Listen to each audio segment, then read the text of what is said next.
Hi everyone, Susan McGarry here, Susan McGarry Glass. You can find me on Facebook or Instagram. I am trying a new camera angle today and just showing you a really simple project.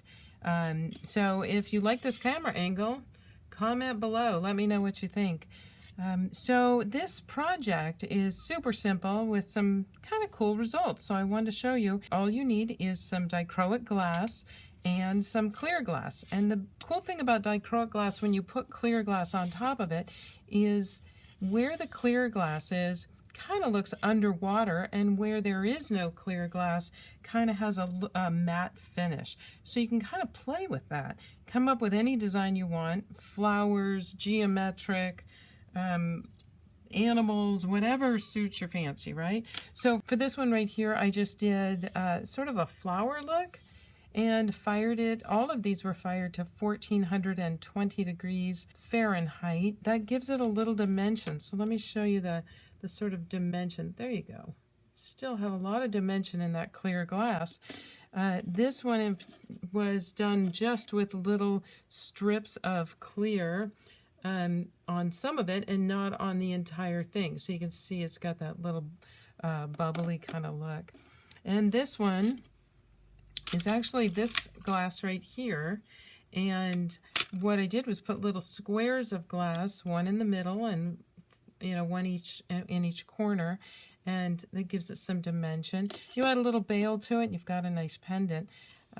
This one is this piece of glass right here, little checkerboard thing, and I just put lots of little bumps on it. See those little bumps? Just little scraps of clear. It's a little big for me. I would probably cut that down, but I think it's got great possibilities. This, I was trying to make a flower. I put 6 little strips. It fanned out with a piece of clear in the middle. You can see that dimension. Not thrilled with the design, but it has possibility, and I can always add more to it now. But it all started with this one.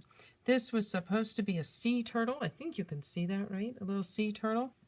All I did was take something like this, little piece of square. Let me move some of this glass aside.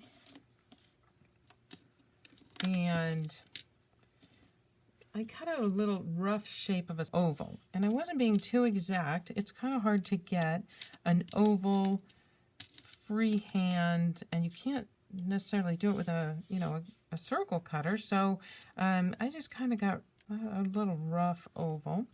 And then I took these little triangles from cutting circles and put those as the fins. Let me show you that. There you go.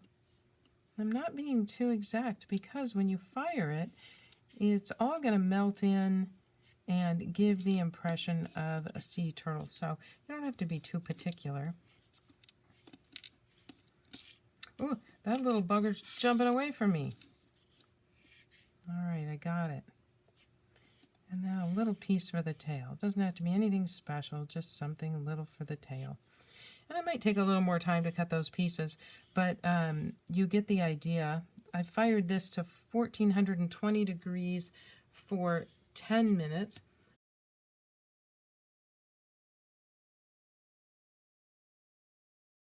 Kind of got a shine there, don't I? Let's see if you can... You can see it right there. You see that? It's starting to slide off, but you get the idea. Dichroic glass is so hard to film.